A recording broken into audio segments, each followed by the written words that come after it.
예, 안녕하세요. 하늘본양 나그네의 견적속 연수원입니다. 오늘 공부할 주제는요, 구약과 신약 이 치시권을 4차원 심령으로 봄에 대해서 심경에 대한 2부 공부를 하겠습니다. 1부는 육경이었습니다. 구약 차원에 있는 육경을 바라보는 거였고요. 오늘은 신약 차원에 있는 심 안에 있는 세계, 심경으로 보는 성서, 마태, 마가, 누가 이 세 복음서를 말하는 것입니다. 세 제자가 보는 관점을 공간복음이라고 합니다. 이것을 심경이라고 합니다. 시를 하나 낭독하고 진행하겠습니다.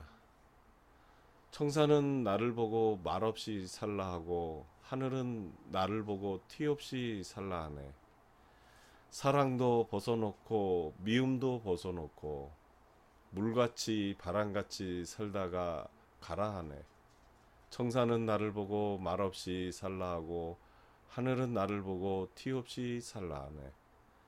성냄도 벗어놓고 탐욕도 벗어놓고 물같이 바람같이 살다가 가라 하네 라고 있습니다. 오늘의 전체적인 주제를 이사야서 66장 2절로 잡아봤습니다. 나 여호와가 말하노라. 나의 손이 이 모든 것을 지어서 다 이루었느니라.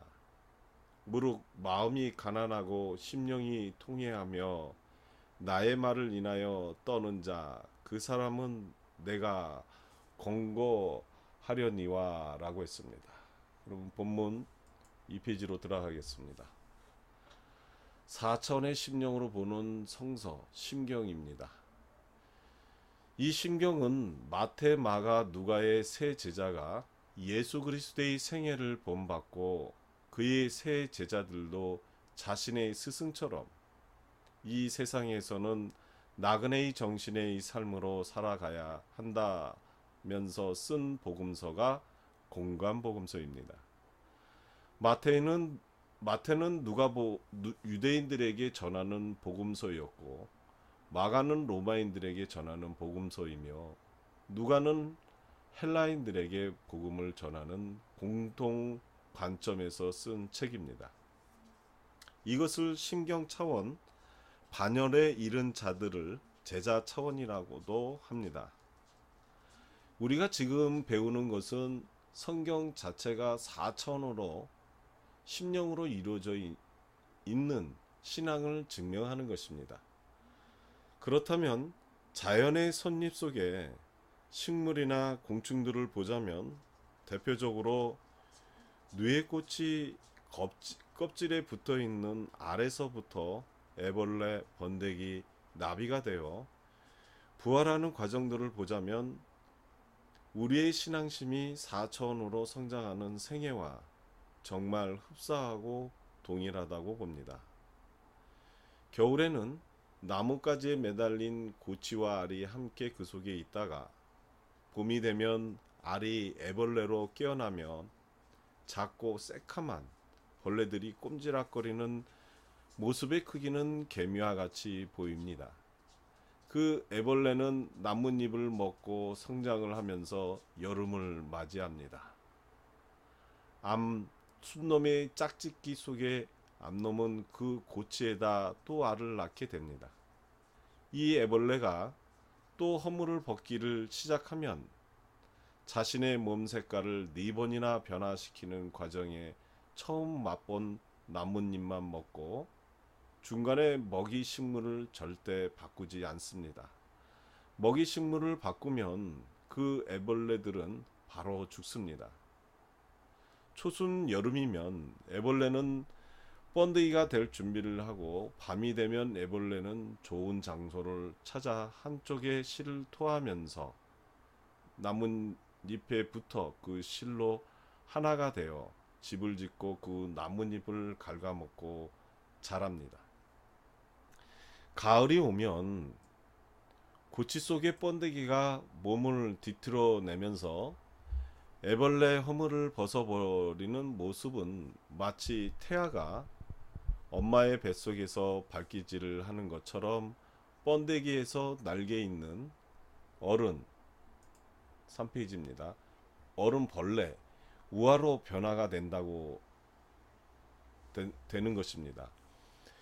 이 우화가 된 놈은 수차례 몸을 뒤틀어내며 반복을 하면서 나비로 부화를 하는 것입니다. 그런데 수컷은 일찍 나와서 기다리고 암컷은 훨씬 뒤에야 고치에서 탈출을 합니다.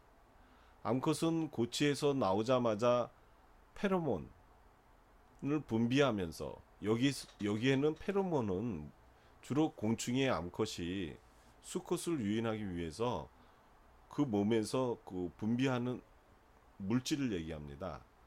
그러니까 암컷의 고체에서 페로몬을 분비하면서 수컷을 부르고 이들의 짝짓기는 깜깜한 어둠 속에서 은밀히 이루어지는 사랑을 하고 알을 고치에 내고 4차원의 생애를 마친다고 합니다.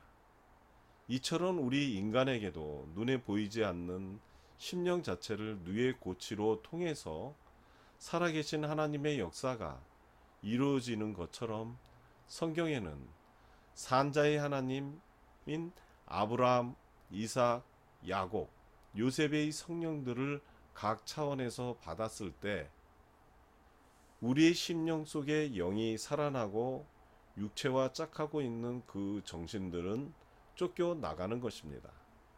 히브리서 3장 15절 말씀에 성경에 일렀을 때 오늘날 너희가 그 음성을 듣거든 노하심을 격동할 때와 같이 너희 마음을 강팍해 하지 말라 하였으니 라고 하였듯이 성경에 일렀을 때를 히브리서 3장 7절에는 성령이 이르시 바와 같이 라는 말은 동일한 성경 말씀을 가리키는 것입니다. 각 차원에 있는 성령들이 이르기를 성경 말씀에 강팍해 하지 말라고 당부하신 것입니다.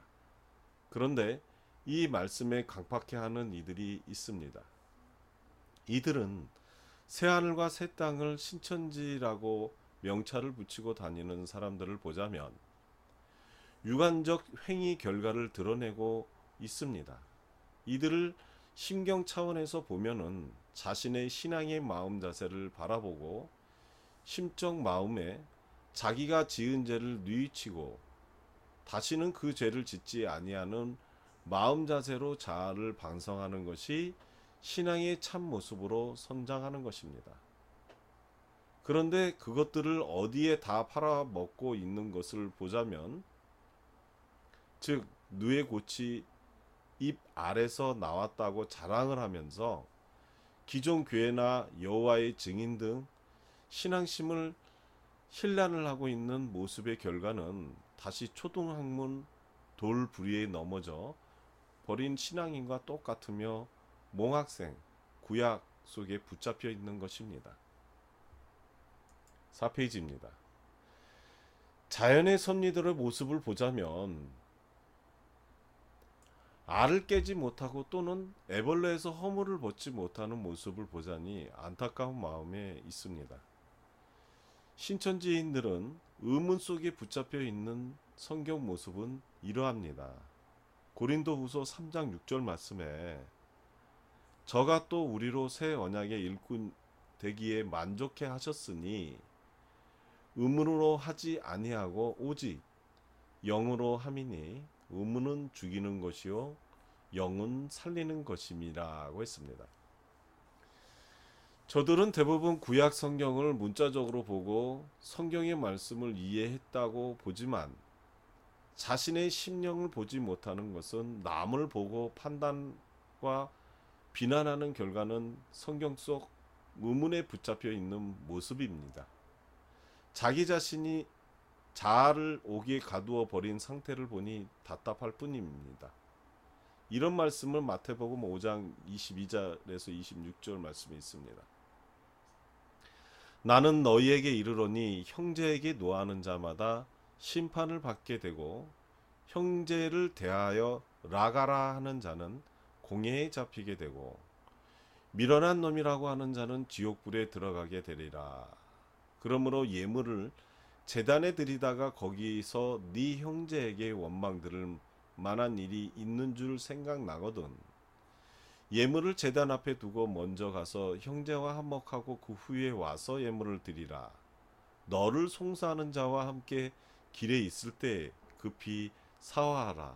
그 송사하는 자가 너를 재판관에게 내어주고 관에게 내어주어 옥에 가둘까 염려하라.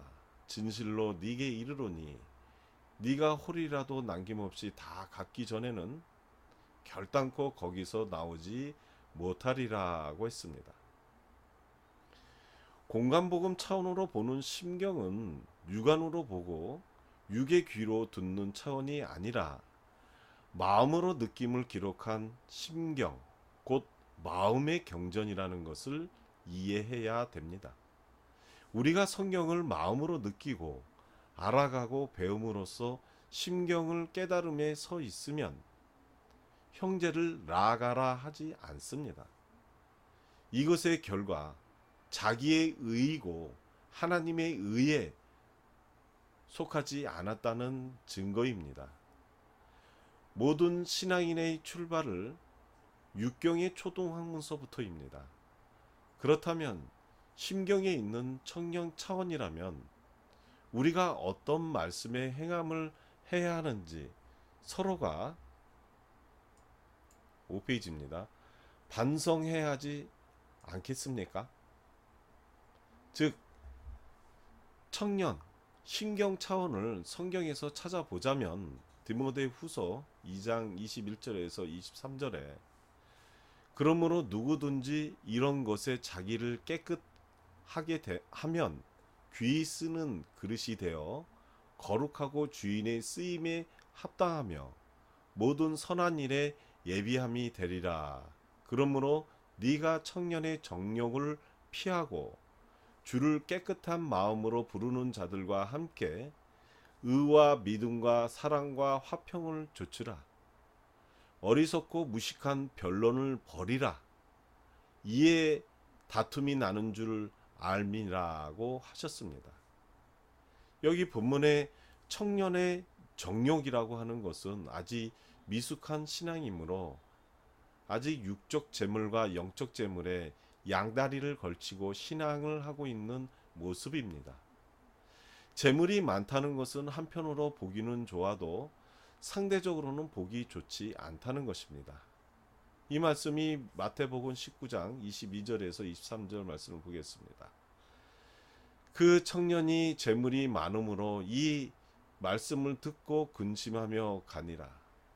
예수께서 가라사대 제자들에게 이르시되 내가 진실로 너희에게 이르노니 부자는 천국에 들어가기가 어려우니라고 하셨습니다. 이런 심경 차원의 스승은 누구냐 하면 구약 율법 속에 갇혀 있는 몽학생을 보면서 심차원을 공부하는 것입니다. 그러므로 스승은 심경 차원에서는 구약이 됩니다. 이것이 성경의 원리이므로 예수께서는 항상 어린아이처럼 낮아지라는 말씀을 하신 것입니다. 이런 신앙의 결과는 오늘날 새하늘과 새 땅을 외치는 신천지인들입니다.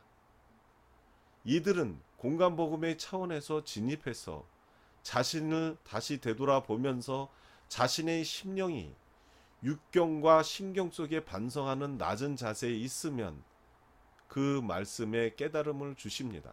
그러나 교만과 이기심, 질투심에 권위의식을 표출을 한다면 자신 스스로가 청년의 정력 속에 속인 자기 자신을 옥에 가두어 버리는 결과를 낳을 수밖에 없는 것입니다. 디모데후서 2장 20절 말씀에 큰 집에는 금과 은의 그릇만 있는 것이 아니라 나무와 질그릇도 있어 귀 쓰는 것도 있고 천이 쓰는 것도 있나니라고 했습니다. 큰 집에서 영생의 열매를 맺기 위해서는 즉 알이 깨어 애벌레가 되어서 번데기가 나비가 되듯이 우리 인간에게 이런 큰 영생의 선물을 주신 것에 우리는 감사하여야 합니다. 6페이지입니다. 신경을 마음이 느낌으로 이해하지 못하고 육적으로 해석이나 신경으로 낮아지는 마음을 소유하지 못하면 성경의 해석은 반드시 모순과 난해가 생기고 오류를 범하게 되는 것입니다. 같은 말이지만 그 말을 육적으로 듣는 뜻과 심적으로 느끼는 뜻은 그 뜻은 아주 판이하게 다릅니다. 같은 말을 육의 이목으로 듣는 뜻과 마음의 이목으로 느끼는 뜻이 어떻게 다른가 한 가지 예를 들어 보겠습니다. 한 방에 아빠와 엄마 그리고 7살 난 아이가 있었습니다. 아빠가 엄마 보고 바가지 좀 긁지 말라고 했습니다. 육의 이목밖에 뜨지 못한 어른이는 아빠의 이마를 부엌에 있는 물 뜨는 바가지, 그릇을 긁지 말라는 뜻으로 들은 것입니다. 심차원의 바가지는 마음이므로 내 마음을 좀 긁지 말라. 다시 말하면 화 좀 돋구지 말라는 뜻입니다. 이 말씀의 뜻은 그 부인은 알아들었을 것입니다. 그처럼 마음에 대한 기록은 마음의 느낌으로 이해해야 됩니다.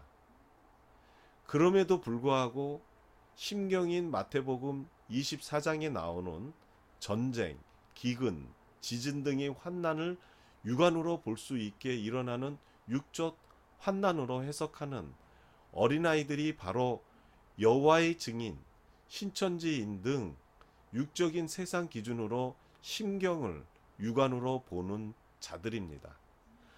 마태복음 24장에 나오는 전쟁, 기근, 지진 등의 환난은 히브리서 3장 7절과 15절에 성경과 성령으로 인하여 신앙의 마음이 격동하여 감박해지는 것을 말하는 것입니다. 마태복음 24장 29절을 보겠습니다.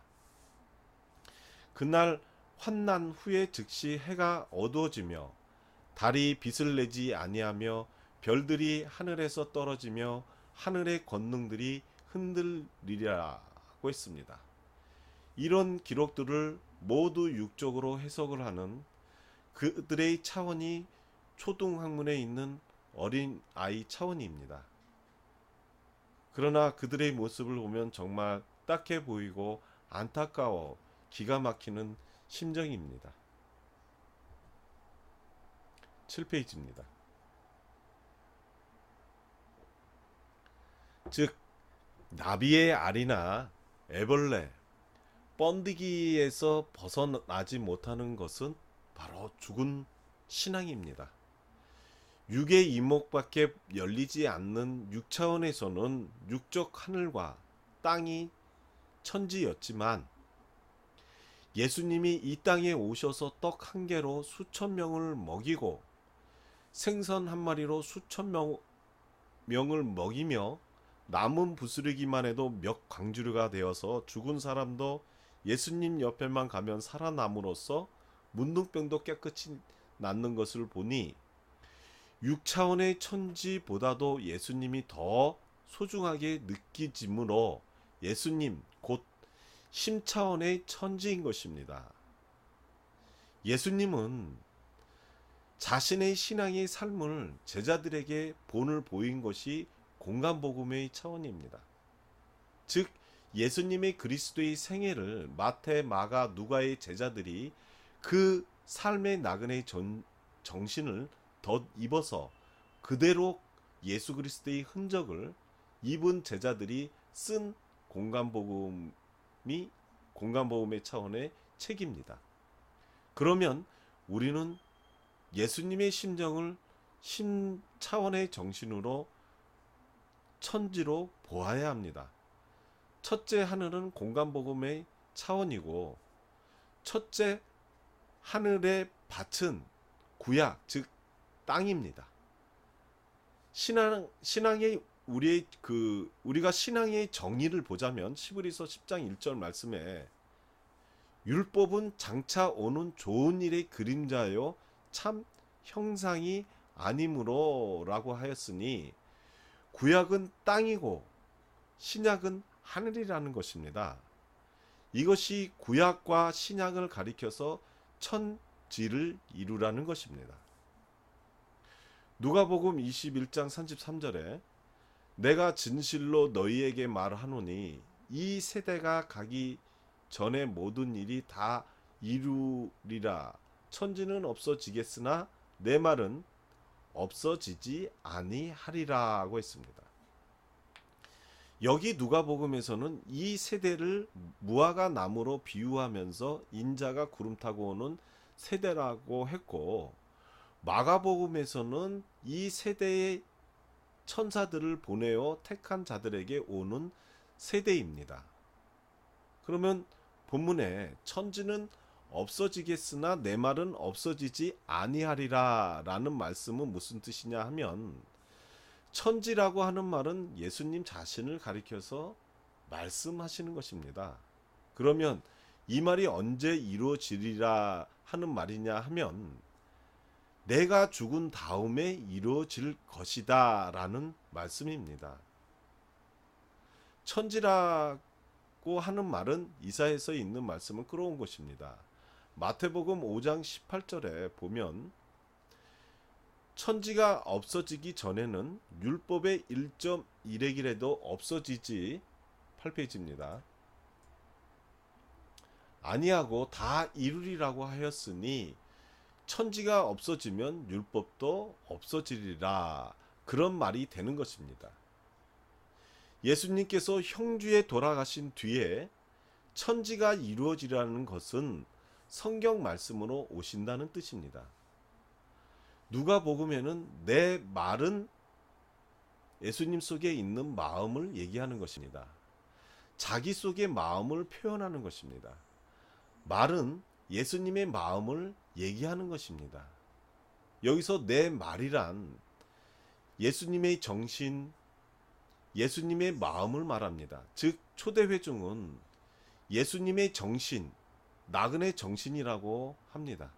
이 말씀의 뜻을 이어받은 것이 제자 복음인 공간 복음 차원을 심경으로 보라는 것입니다. 이처럼 우리 마음의 천지로 느꼈던 예수님이 형주에 달려 죽으셨으니 창세 전에도 창세 후에도 없었던 큰 환난이 마음에 일어나는 것은 당연하겠죠. 천지가 뒤집힌 것 같은 것입니다. 그러므로 비유복음에서는 해와 달이 없어진 것 같이 앞이 캄캄해질 것입니다. 마태복음 24장 16절에 그때 유대에 있는 자들은 산으로 도망하라 하고 했습니다. 여기에 있는 산은 시온산을 뜻하며, 시온산은 말씀의 동산, 곧 복음을 말하는 것입니다. 신의 산은 율법의 동산, 곧 구약입니다. 마태복음 24장 20절 말씀을 보시면 너희의 도망하는 일이 겨울에나 안식일에 되지 않도록 기도하라 하고 했습니다. 겨울과 안식일은 구약 곧 육적 차원이므로 육적인 유대교로 되돌아가지 말고 참고 견디며 복음 곧 구원의 소식이 있게 될 것을 말씀하셨습니다. 오늘은 성서를 4차원의 심령으로 보는 첫째 하늘인 심경을 공부했습니다. 성서상의 겨울은 구약을 뜻하고, 공간복음 마태, 마가, 누가에는 씨 뿌리는 비유가 나오므로 봄을 상징하고, 요한복음은 열매 맺는 여름이고, 요한계시록은 추수하러 곳간에 거두어 드리는 가을입니다. 다음 시간에는 4차원의 심령으로 보는 영경, 즉 요한복음 차원, 말씀 차원 3부를 공부하겠습니다. 이것으로 4차원의 심령으로 보는 심경을 2부를 마치겠습니다. 감사합니다.